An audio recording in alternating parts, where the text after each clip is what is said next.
Hello, wherever you are, welcome. I'm glad you joined me in the webinar. Thank you. We're going to have a wonderful live webinar, and it's about truth. And I have two main ideas about it, and I'm going to share it with you, and I hope I can inspire you. Welcome. We're going to do the MIR-Method in a short while after I've discussed this theme. So when I discuss it, when you then do the MIR-Method, this whole theme will start to work in your subconscious, and it will work out the way it's best for you. I'm going to explain that a bit more later on. So welcome. If you are new here, what I'm going to do is I'm going to discuss a theme. After that, we're going to do the MIR-Method together.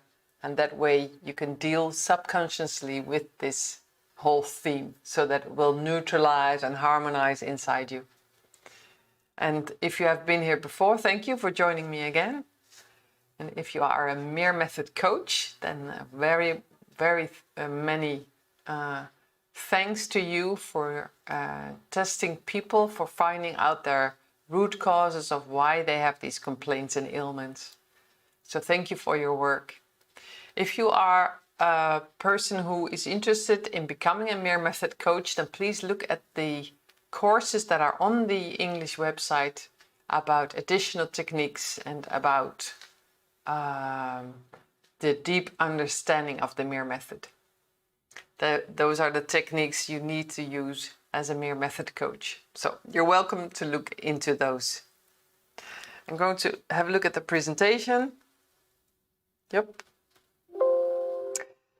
When you look at the MIR-Method, there are 9 steps. And the 9th step, clarify mission, means that you invite your subconscious to show you the way towards your mission in life. Why are you here on earth? I have about 20 different types of people, identified them, and one of them is a truth bearer, somebody who bears the truth, somebody who brings it forth and who shows people, for example, if something is wrong in a company, so they bring it forth so that it can come into the light and that people can deal with it. They can make things right again, harmonize things again. And the role of being a truth bearer is not a very nice role because it's quite harsh. Very often, people who bring out the truth are not believed or they are laughed at. And that is a very hard response for people. Because when people come forward with the truth, it's actually, it should be welcomed by everybody.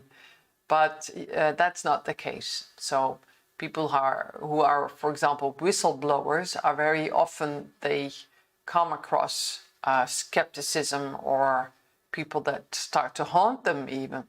So that's not a very nice thing.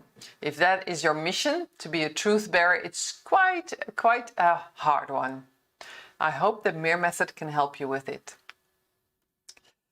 If you have had an unpleasant experience in your childhood about speaking your truth, it can make you be reluctant to speak the truth. So you are more careful with it. Now, what happened? Were you not believed by your parents when you told the truth? Or did they laugh at you in your family?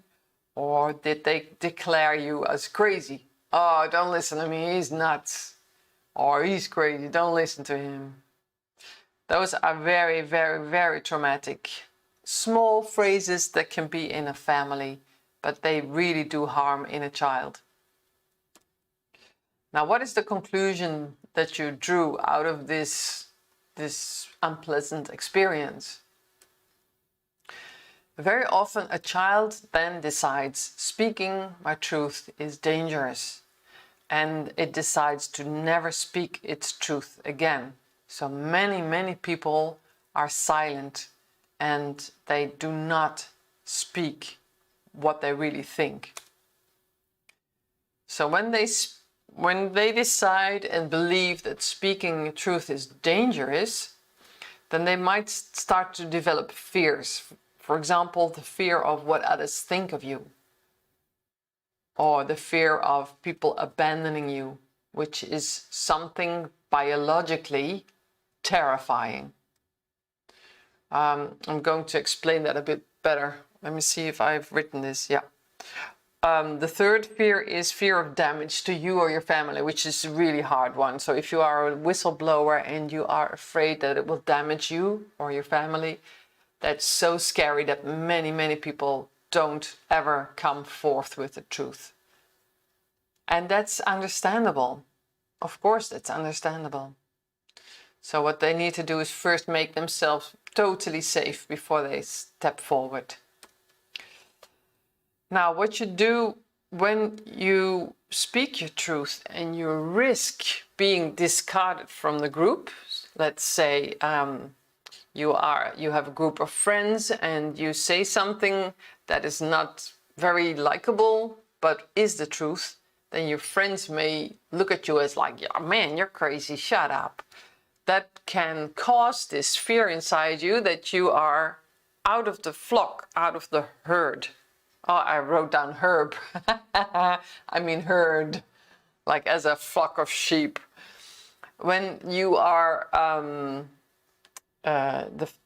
in psychology, what they have discovered is there's this brain stem in the back of your neck, and this brain stem has this part of your brain that is quite primitive, and it has this fight or flight reaction.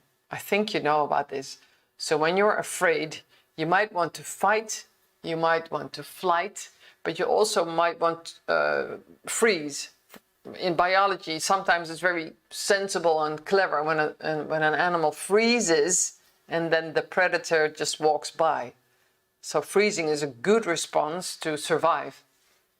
There is a fourth response in psychology, it's called flock. And that means is that you are one of the herd. You flee into the flock. So when you are one of the group, you're safe.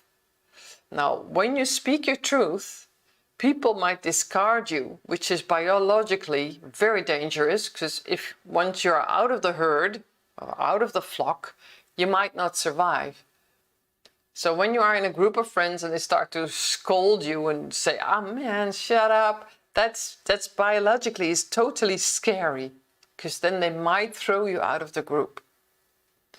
So that's a reason why people are reluctant to speak the truth, and they prefer to be more silent and just go along with the group. Whatever they say, you acknowledge it and you join it.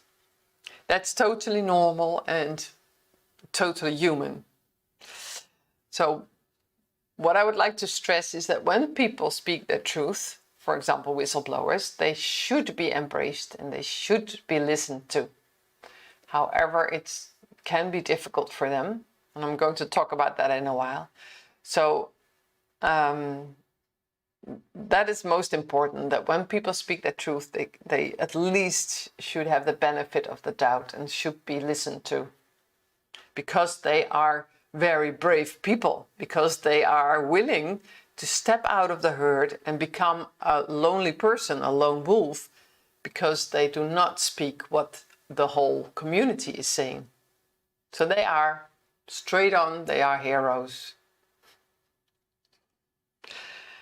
Now, what people do when they don't speak their truth anymore, they keep silent, they hold it in, that is when it starts to hurt. So if you are uncomfortable with the secret that you have knowledge, for example, about a company, you know something about the bookkeeping, you know something about the management, that they do things that are not okay, but you decide to keep it inside, and you are frustrated about it, that's when it starts to hurt your body. Staying silent might cause damage in your health. For example, I think it's called esophagus. I mean the pipe that is here when you swallow, the food goes in through here. I forgot the word. I think it's esophagus. And this part might actually start to hurt and might start to inflame, because you psychologically you are swallowing something that you really do not want to swallow. You want to speak the truth.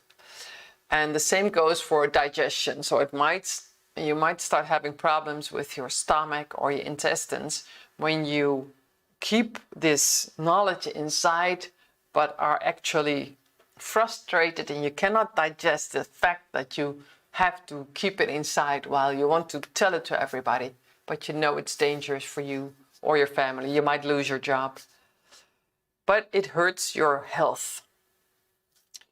So, and also this might cause overweight. So people who know something, they know truth about something, but they don't speak it, they don't let it out, they don't find support for it.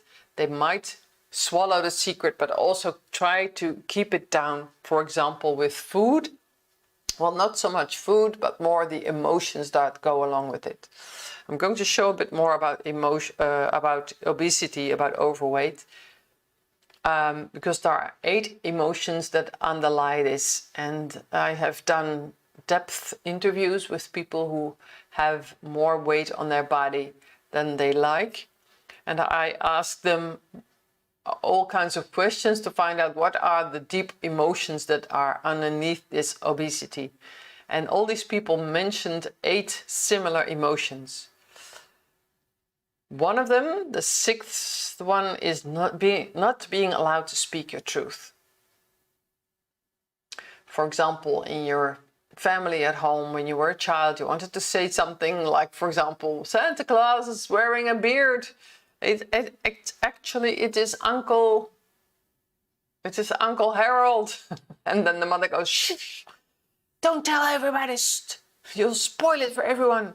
So you have to shut up. You have to be quiet.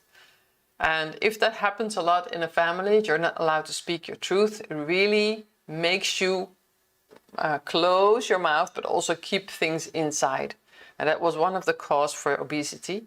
The other one is not being able to speak your truth, which is quite similar, but not being able to speak your truth means you cannot let truth out anymore. It's so far downward inside that you are blocked when you want to speak your truth. That's quite hard. Now, are you curious to know about all the other emotions?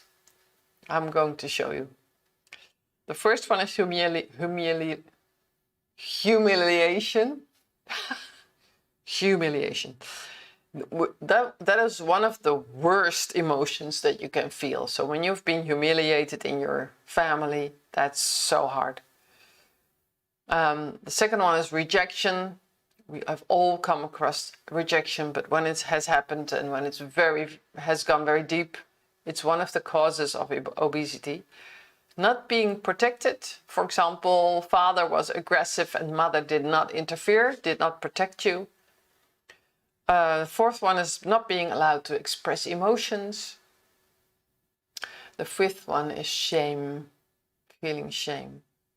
And that is something that reoccurs all the time when you are ashamed of your body. Whenever you go out into the public or whenever you look in a mirror, you might reinforce this shame. And that is something you need to change, that you are starting to talk to your body and tell it how you love it, how you are thankful that it's still functioning and that you like how soft it is. And so you have to address your body more lovingly. That's very important. Otherwise you keep reinforcing this shame. And the eighth one was interesting. It was to miss your true nutrition. That means that when you, for example, are busy making a flower arrangement or playing a musical instrument or doing some work on an old car or walking in nature or playing with your grandchild, that's when you all of a sudden notice that 3 hours have gone by and you don't feel like you want to eat something. So you have been nourished by this wonderful hobby or the things that you've been doing. And that's so interesting that it It gives you true nutrition. It really fills you up. It really fulfills your happiness. That's very true nutrition. So maybe you find this interesting, and maybe you want to find your true nutrition. What do you really, really, really like to do? Mine is sewing clothes. So I make clothes. I'm working on a long coat at the moment, and when I'm working with it, as soon as I start sewing by hand or on the machine, I'm so happy, and that's when I feel fulfilled, and I can go on for hours and not even noticing I'm missing food. So that's my true nutrition. Yes. So this has also to do with truth. I'm going back to the theme of tonight. Always speak your truth. That is what we want from people. Speak up, speak out. But what is wise? What is true wisdom? Is it wise to always speak your truth? Or maybe you should wait for the right moment? There are people who do not speak their truth, but they are waiting for the right moment to come forward. And you'll know subconsciously when it's the right time. The other one is to choose the right persons, or person. It's so important that when you come forward with your truth, that you go to the right person, the person where you are safe, and you know the person will take it seriously, what you have to say. Very, very important. Think about people who have been sexually abused. They have to find a person that really will be willing to listen and take them seriously. And the third one is, that's when you cannot speak the truth. For example, there is a family, there's been a huge fight and disharmony in the family, and the family is coming together again. There's the first steps of harmony, peace in the family is coming back, and you know something about Uncle Harold, and Uncle Harold has done something, you found that out. When you talk about it at that moment, you will place a bomb under this fragile piece that's growing in the family. So that's a moment when you decide not to speak, but hold your tongue, and maybe never ever tell about what you know about this uncle. And then you have to deal with it privately. That means that you find the harmony inside you to accept that, okay, what I know about this uncle is information that should stay with me, and I will not let it out. But then you need to let it out. For example, you write it on a piece of paper, and then you make a little ceremony and you burn the paper. That's also a way to deal with this secret. So sometimes it's good to not share a secret and to hold your tongue. But the wisdom is that you know when to do what. All right. Thinking about this, about speaking your truth, or maybe wait a little bit, or maybe never speak your truth. We're going to do the MIR-Method so that it subconsciously will change something inside you. Maybe you will be able to speak more openly. Maybe you get a little bit more wisdom about what to do with the knowledge that you have. Okay, we're going to do the 9 steps now. Stroke your hands, caress it really gently, and say with me the 9 steps. Here we go. Optimize acidity. Optimize acidity. Optimize acidity. Detox all toxicity. Detox all toxicity. Detox all toxicity. Detach, Father. Detach, Father. Detach, Father. Clear meridians. Clear meridians. Clear meridians. Supplement all shortages. Supplement all shortages. supplement all shortages, balance hormone system, balance hormone system, balance hormone system, fulfill basic needs, fulfill basic needs, fulfill basic needs, optimize chakras and aura, optimize chakras and aura, optimize chakras and aura, clarify mission, clarify mission, clarify mission.